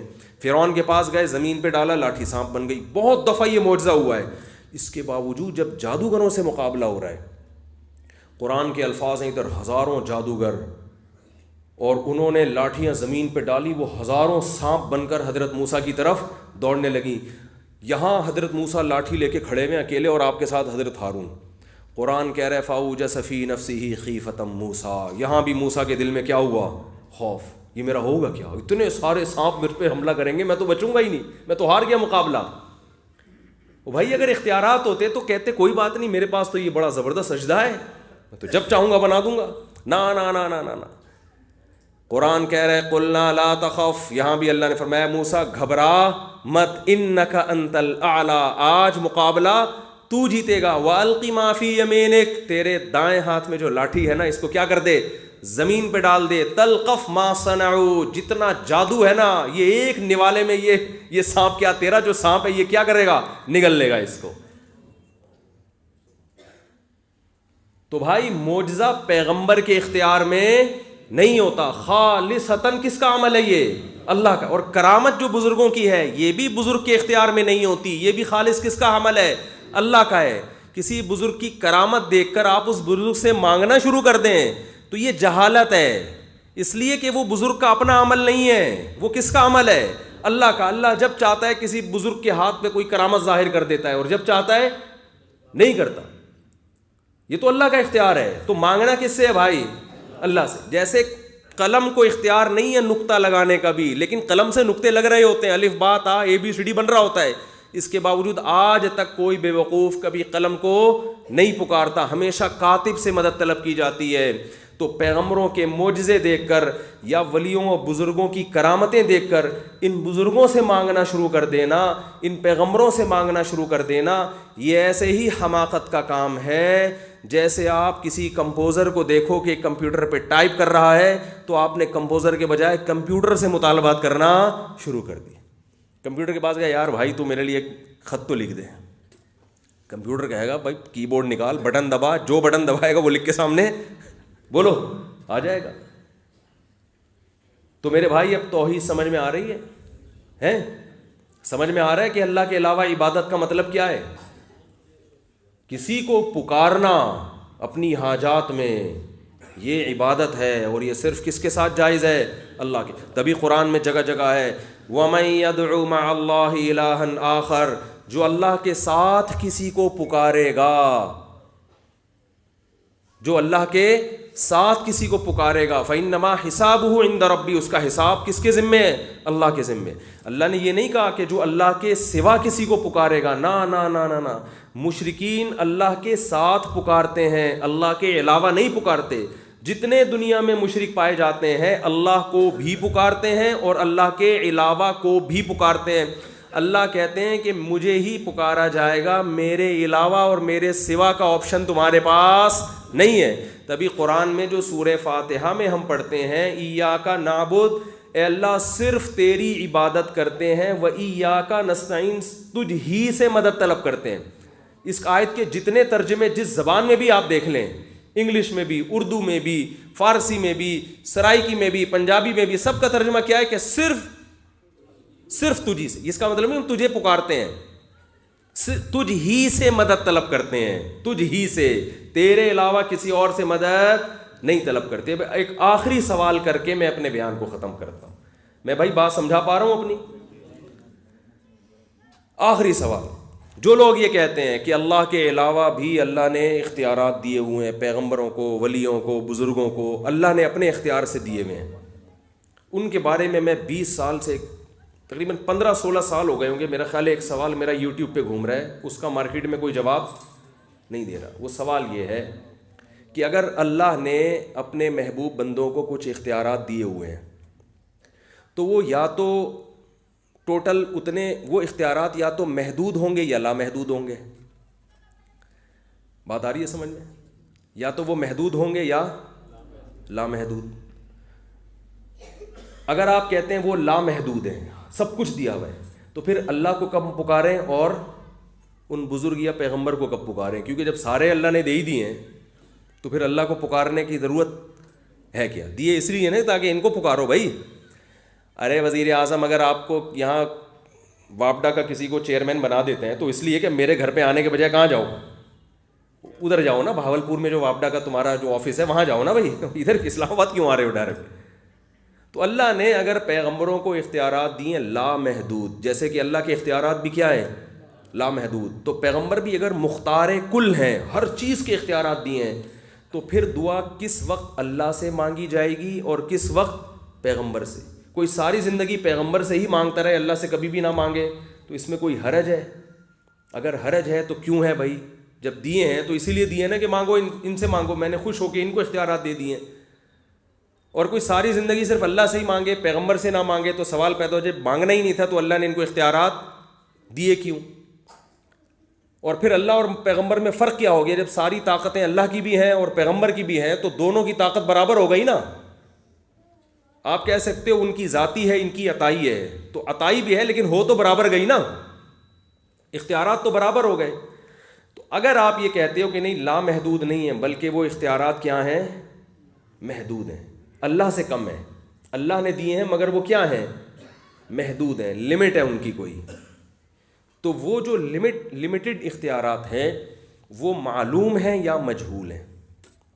معلوم اور مجہول کہتے ہیں کہ وہ اختیارات اللہ نے اپنے بندوں کو بتا دیے کہ میں نے یہ 20 اختیارات مثال کے طور پر یہ والے جو ہیں یہ 20 ٹوٹل میں نے ان کو دیے ہیں, یا 20,000 دیے ہیں, یا 20 لاکھ دیے ہیں, لیکن وہ 20 لاکھ اللہ نے بتا دیے کہ یہ والے ہیں. اس کو کہتے ہیں معلوم. اور مجہول کا مطلب ہیں تو مگر ہمیں پتہ نہیں ہے کہ کون کون سے ہیں, اس کو کیا کہتے ہیں؟ مجہول.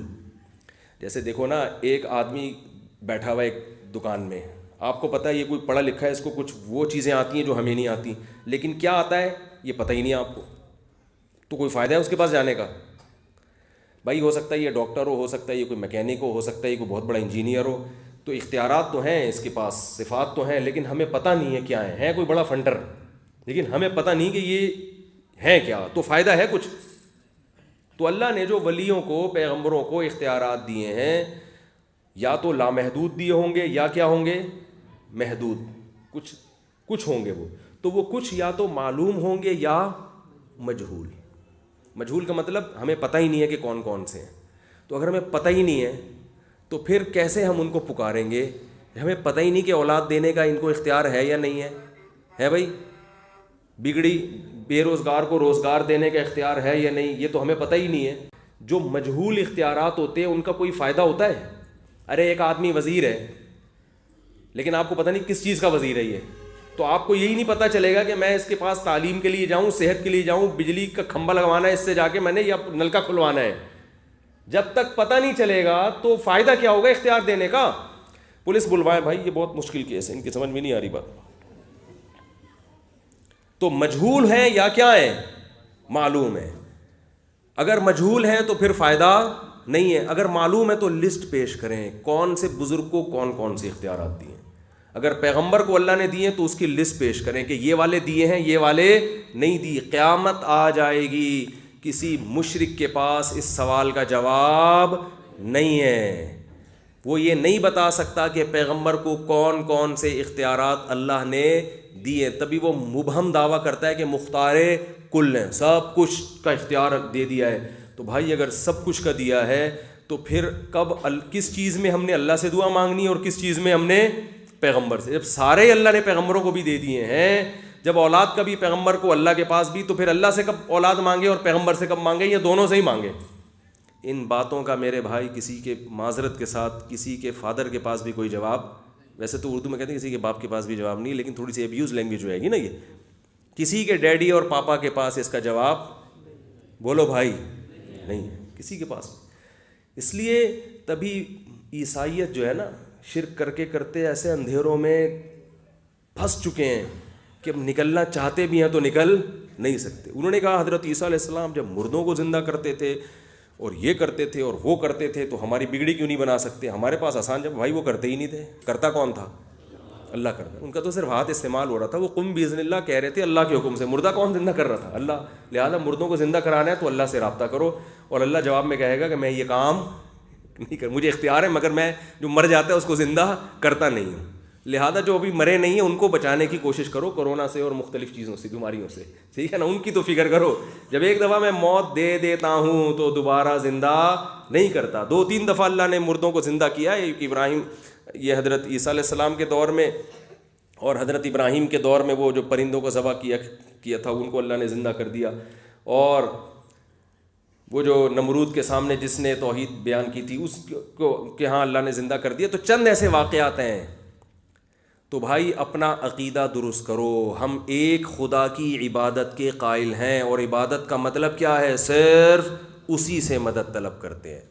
یہی وہ توحید ہے جس کو لے کے قرآن آیا, اور قرآن نے عربوں پہ محنت کی, اور لا الہ الا اللہ کا جو مفہوم ہے وہ یہی ہے جس سے عرب متفق نہیں تھے, تبھی پیغمبر کی لڑائیاں ہوئیں, تبھی بحث ہوئی, ورنہ وہ بھی کہتے تھے ایک اللہ ہے, وہ بھی کہتے تھے ایک اللہ ہے, وہ بھی کہتے تھے ابراہیم علیہ السلام اللہ کے رسول ہیں. اور اگر پیغمبر یہ توحید بیان کرنا چھوڑ دیتے تو وہ محمد صلی اللہ علیہ وسلم کو پیغمبر ماننے کے لیے بھی تیار تھے. وہ کہتے تھے آپ ہمارے بتوں کے بارے میں جو کہتے ہو نا ان کے پاس اختیارات نہیں ہے, یہ نعرہ لگانا چھوڑ دو تو آپ کی ہر دعوت پہ ہم لبیک کہیں گے. اور پیغمبر نے کیا فرمایا, میرے ایک ہاتھ پہ چاند رکھ دو ایک ہاتھ پہ سورج, میں اس دعوت سے پیچھے نہیں ہٹوں گا. تو بھائی اپنا عقیدہ صحیح کریں گے کہ نہیں کریں گے؟ اللہ تعالی ہمیں توحید پر قائم رہنے کی توفیق عطا فرمائے اور اسی پر ہمیں موت دے. اچھا, اس بارے میں دو انتہائیں ہیں. کچھ لوگوں نے تو کرامتوں کا ہی انکار کر دیا اور کہا کہ یہ توحید کے منافی. فضائل اعمال میں کرامتیں لکھی ہوئی ہیں نا بہت ساری بزرگوں کی. کچھ لوگوں نے کہا یہ شرک ہے. فضائل اعمال میں کیا ہے؟ شرک ہے. فلاں بزرگ نے یہ کر دیا, فلاں بزرگ نے یہ کر دیا, تو یہ کیا ہے؟ شرک ہے.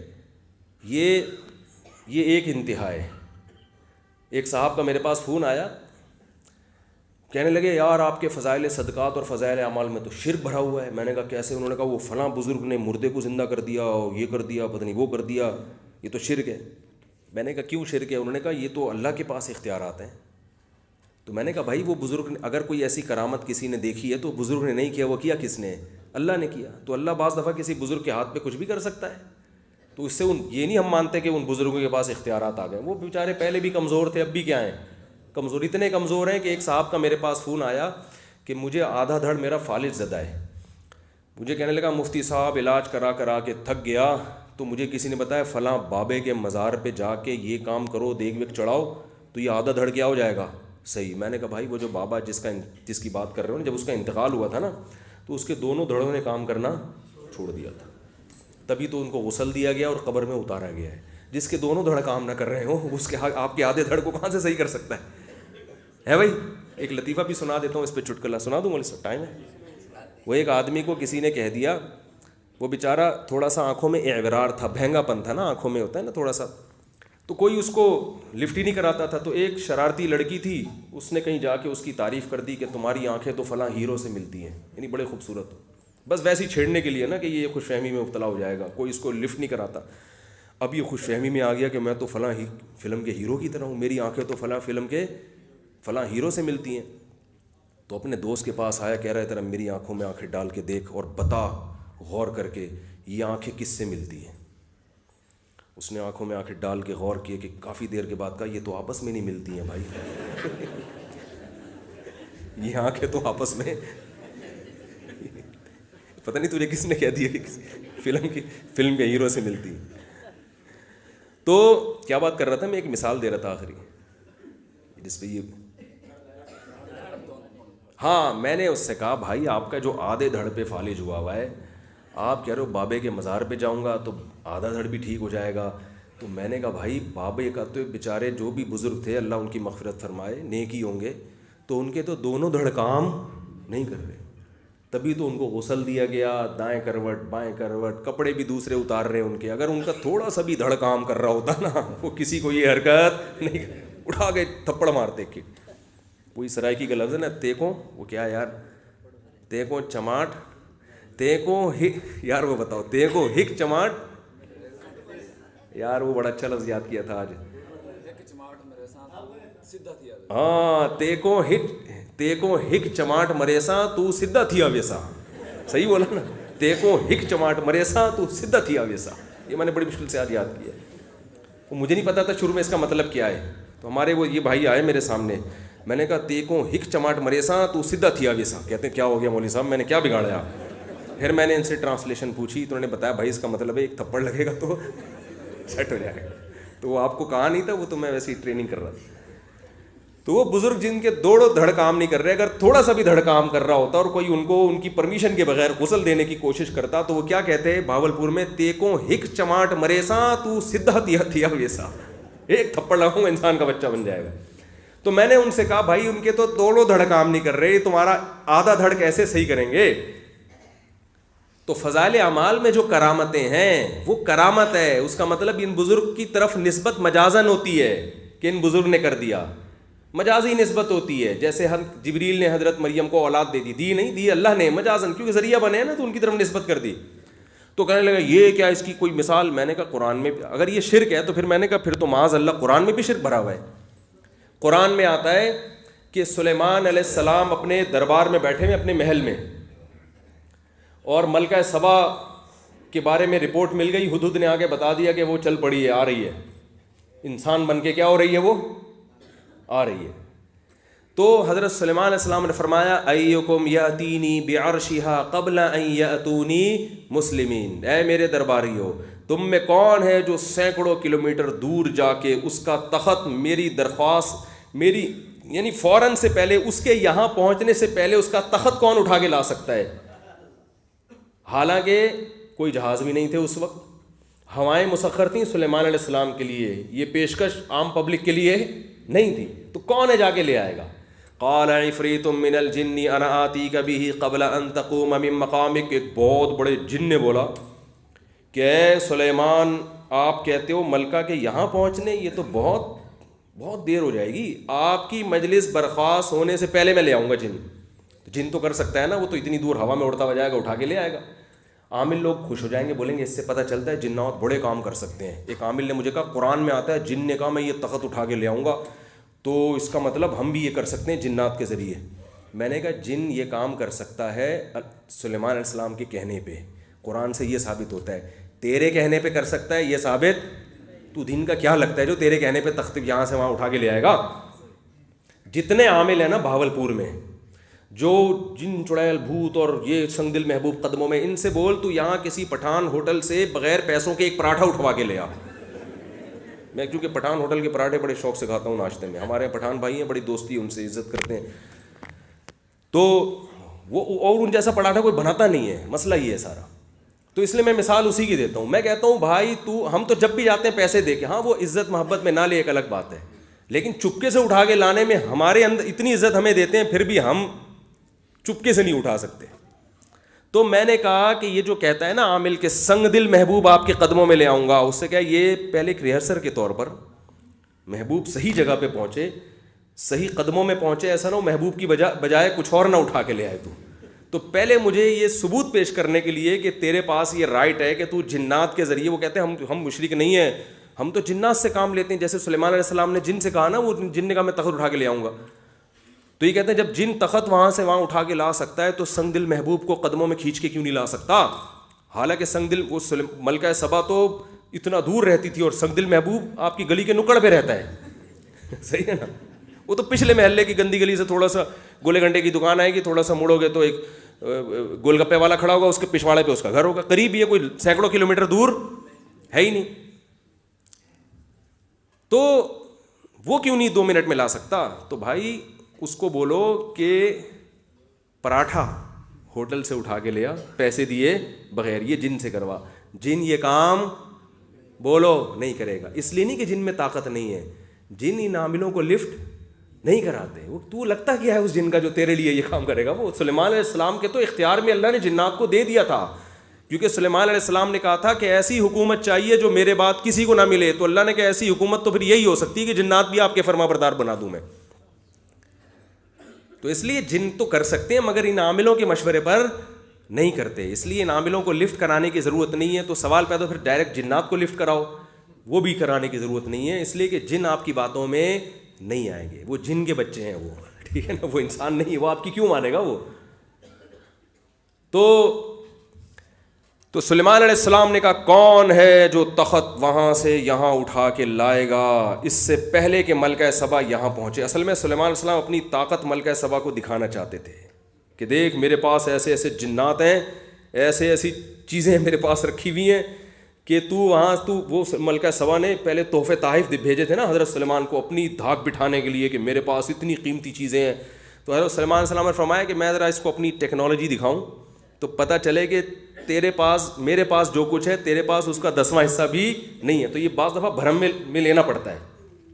بھرم میں جو باطل لوگ ہوتے ہیں نا ان میں بھرم بازیاں بھی, جیسے ضیاء الحق گیا تھا نا ہمارا, تو وہ کرکٹ کا میچ دیکھنے کے لیے, تو راجیو گاندھی کے کان میں کہہ دیا تھا ایٹم بم ہمارے پاس بھی ہے, بول دیا تھا نا ایٹمی دھماکہ تو بہت بعد میں ہوا ہے نا.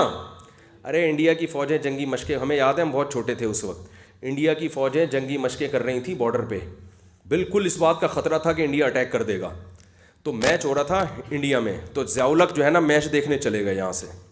اس پہ لوگوں کو بڑا اعتراض ہوا, chief of army staff cricket کھیلنے جا رہا ہے یار, یہ کون سا طریقہ ہے یار, پاکستان کا صدر ہے, چیف آف آرمی اسٹاف ہے.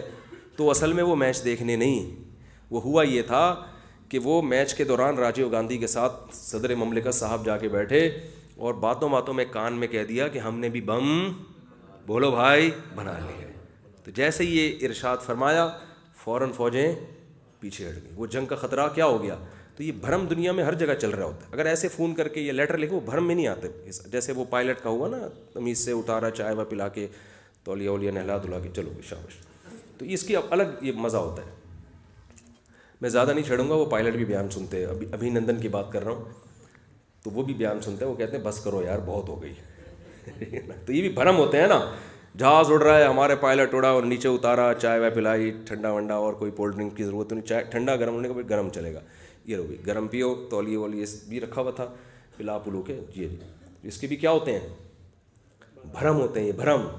تو خیر سلیمان علیہ السلام نے کہا کہ ذرا یہ بھرم میں آ جائے. ملکہ سبا یہ بڑی اپنی فخر کر رہی تھی, میرے پاس یہ ہے, میں اتنی مالدار اور ویسی حکومت.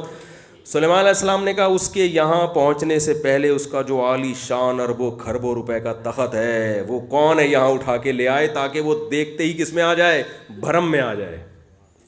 تو جن نے کہا کہ آپ کی مجلس ختم, آپ کہہ رہے ہو کہ یہاں پہنچنے, یہ تو بہت لیٹ. وہ جن اپنے بھرم دے رہے ہیں, ٹھیک ہے نا, جن کیا کر رہا ہے, اپنے بھرم ڈال رہا ہے کہ آپ کہہ رہے ہو کہ ملکہ سبا جو 1 مہینے میں یہاں پہنچے گی, اس 1 مہینے سے پہلے تخت. یہ تو بہت بہت آپ نے ایسی بات کر دی ہے جو سلیمان علیہ السلام آپ اللہ کے پیغمبر اور بادشاہ ہیں, بس ٹھیک ہے نا, آپ کا ادب کرتا ہوں میں. یہ تو بہت آپ نے ایسی بات کر دی ہے, مجلس برخاست ہونے سے پہلے پہلے تخت یہاں پر موجود ہوگا. اب چونکہ بھرم چل رہے ہیں, ٹھیک ہے نا, تو وہاں ایک بزرگ بیٹھے ہوئے تھے جو جن نہیں تھے, کیونکہ قرآن کہتے ہیں قال الذی عندہ علم من الکتاب, اس شخص نے کہا جس کے پاس کتاب کا علم تھا. کتاب سے مراد ہے زبور جو داؤد علیہ السلام پہ نازل ہوئی, یعنی عالم تھے, بزرگ تھے. انہوں نے کہا کہ یہ کہہ رہا ہے کہ مجلس ختم ہونے کے بعد میں تخت لے کر آؤں گا, بہت لیٹ. یہ میرا اپنا اسٹائل ہے, ٹھیک ہے نا, بہت تاخیر ہو جائے گی حضرت, بھرم اس کو نہیں کہتے. انا آتی کا بھی, میں تخت لے کر آؤں گا, قبل ان یرتد الیک طرفک, آپ کی پلک جھپکنے سے پہلے. یہ کہا اور تخت موجود ہے. نہیں آ رہی بات. اب یہ واقعہ اگر قرآن میں نہ ہوتا, صرف فضائل اعمال میں ہوتا, تو فضائل اعمال پہ کیا فتویٰ لگتا, شرک. اس لیے کہ آپ کو شرک کی ڈیفینیشن معلوم نہیں ہے, آپ نے بس ایک توحید کا لفظ یاد کر لیا اور جہاں اڑاؤ جس پہ چاہو شرک کا ٹپا لگا دو. ہاں کیا ہو رہا ہے اب وہ میں بتاتا ہوں. اصل میں یہ بزرگ کی کرامت تھی, سمجھ رہے ہو, ان کو اللہ کی طرف سے الہام ہو گیا کہ آج اللہ آپ کے ہاتھ پر ایسی کرامت ظاہر کرے گا, ایسی کرامت کہ آپ اشارہ کرو گے اور سیکنڈ سے بھی پہلے تخت حاضر ہوگا. اشارہ کریں, انہوں نے کیا اور تخت حاضر. تو یہ ان بزرگ کا کام نہیں ہے, کوئی کسی بزرگ کے پاس یہ طاقت نہیں ہے. یہ کس کا کام ہے, اللہ کا, جو اللہ نے ان بزرگ کے ہاتھوں پر کیا, اور کرنے سے پہلے اللہ نے ان کو بتا دیا کہ میں آپ کے ہاتھ پہ یہ کرامت ظاہر کرنا چاہتا ہوں. اس سے ایک اور اشکال کا جواب ہو گیا جو فضائل اعمال پہ کرتے ہیں. لوگ کہتے ہیں کہ صحابہ کے ہاتھ پر تو یہ کرامت ظاہر نہیں ہوئی, فضائل اعمال کے بزرگوں کے ہاتھ پہ کرامت ہو گئی, تو کیا وہ صحابہ سے بھی بڑے ہو گئے؟ بھائی کرامت ظاہر ہونے سے کسی کا مقام دوسرے سے بڑا نہیں ہوتا. اس لیے کہ پھر یہ اشکال تو وہاں بھی ہوگا کہ سلیمان علیہ السلام تو پیغمبر ہیں, بادشاہ ہیں, اللہ کے برگزیدہ پیغمبر ہیں, وہ تو تخت لا نہیں سکے. وہ تو 1 مہینے کا انتظار کر رہے ہیں کہ بھائی اگر نیچرل طریقے سے آئے گا تو 1 مہینہ تو لگے گا کم از کم, ہوا میں بھی اڑ کے جائیں گے تو ٹائم لگے گا نا. کوئی اخپل طریقے سے کوئی لے کر آئے, کوئی کس طریقے سے لے کر آئے, اخپل طریقے. پشتو کوئی پٹھان بھائی بیٹھے ہوئے, اخپل کا لفظ مزہ نہیں آئے گا. اخپل طریقہ مطلب ہوتا ہے اپنے طریقے سے لے کر آئے, کوئی وکری اسٹائل میں لے کر آئے, تو جن ہی لا سکتا ہے یا کوئی کرامت ہو سکتی ہے. تو وہ کرامت جو حضرت سلیمان علیہ السلام کے ہاتھ پہ ظاہر نہیں ہوئی, وہ ان کے درباری میں سے ایک ایک امتی کے ہاتھ پہ ظاہر ہو رہی ہے. تو ظاہر ہونے کے باوجود اس امتی کا مقام پیغمبر سے بڑھ کر نہیں ہے. تو پتہ چلتا ہے میرے بھائی کہ کرامت ظاہر ہونے سے یہ نہیں ہوتا کہ یہ صحابی سے بڑا ہو گیا. کسی کے مقام کے بلند اور چھوٹے ہونے کا تعلق عمل سے ہے, کرامت سے نہیں ہے. اعمال اچھے ہوں گے تو اللہ کی نظر میں اونچا مقام ہے, چاہے کرامت ظاہر نہ بھی ہو. تو ایسے ہوا ہے کہ بعض ولیوں کے ہاتھ پہ ایسی کرامت ہوئی جو پیغمبر کے ہاتھ پہ نہیں ہوئی, صحابہ کے ہاتھ پہ, بعض صحابہ کے ہاتھ پہ ایسی ہوئی جو نبی پہ نہیں ہوئی ہے, بعض پیغمبروں کے ہاتھ پہ ایسا معجزہ ہوا جو ان سے بڑے پیغمبر پر نہیں ہوا. حضرت عیسیٰ علیہ السلام نے مردے کو زندہ کیا کہ نہیں کیا, لیکن ہمارے نبی سے ایسا واقعہ منقول نہیں ہے. لیکن مقام کس کا بلند ہے؟ ہمارے نبی کا بلند ہے. سمجھتے ہو کہ نہیں سمجھتے؟ تو اللہ تعالیٰ ہم سب کے عقیدوں کی حفاظت فرمائے اور ہم سب کو اہل اللہ کے احترام کی بھی توفیق عطا فرمائے. اس لیے میرے بھائی مزاروں پہ جانا چھوڑ دو معذرت کے ساتھ. آپ کہہ سکتے ہو ہم مزاروں پہ جاتے ہیں, دیتا تو اللہ ہی ہے, بزرگ تھوڑی دیتے ہیں, ہم تو اللہ سے مانگتے ہیں. تو اللہ سے مانگنے کے لیے اللہ نے مسجدیں بنائی ہیں, مزار نہیں بنائے. مزار جو جانے کا ہمیں حکم ہے وہ صرف عبرت کے لیے. آپ صلی اللہ علیہ وسلم نے فرمایا کنت نہیتکم عن زیارت القبور, میں نے تمہیں قبرستان جانے سے منع کیا تھا کیونکہ بدعت اور شرک ہو رہا تھا نا, میں نے منع کیا تھا. اب تم توحید پر پکے ہو گئے ہو, فزوروہا, اب جایا کرو. کس نیت سے؟ فإنہا تذکر الآخرہ, اس سے آخرت کی یاد تازہ ہوتی ہے. جب آپ قبروں میں جاؤ گے دیکھو گے یار کل یہ ہماری طرح چلتے پھرتے لوگ تھے, آج ان کے دونوں دھڑ کام نہیں کر رہے ہیں, کل ہمارے بھی دونوں دھڑ مفلوج ہو جائیں گے. تو کچھ آخرت کی یاد تازہ ہوگی. دعا مانگنے کی جگہ, دعا مانگنے کے لیے قبرستان نہیں ہے, دعا مانگنے کے لیے کیا ہے؟ مسجدیں. وَأَنَّ الْمَسَاجِدَ لِلَّهِ, سجدہ گاہیں مسجدیں اللہ کے لیے ہے. فَلَا تَدْعُوا مَعَ اللَّهِ أَحَدًا, یہاں اللہ کے ساتھ کسی کو مت پکارا کرو. سمجھ رہے ہو کہ نہیں سمجھ رہے؟ اللہ تعالی ہمیں سمجھنے کی, عمل کرنے کی توفیق عطا فرمائے. وما علینا الا البلاغ. الحمدللہ رب العالمین والعاقبۃ للمتقین والصلاة والسلام علی رسولہ الکریم وعلی آلہ وصحبہ اجمعین. اللهم انا نسألک من خیر ما سألک منہ نبیک محمد صلی اللہ علیہ وسلم ونعوذ بک من شر ما استعاذک منہ نبیک محمد صلی اللہ علیہ وسلم. انت المستعان وعليك البلاغ ولا حول ولا قوة الا بالله. صلی اللہ تعالی علی خیر خلقہ محمد وعلى آلہ وصحبہ اجمعین برحمتک یا ارحم الراحمین.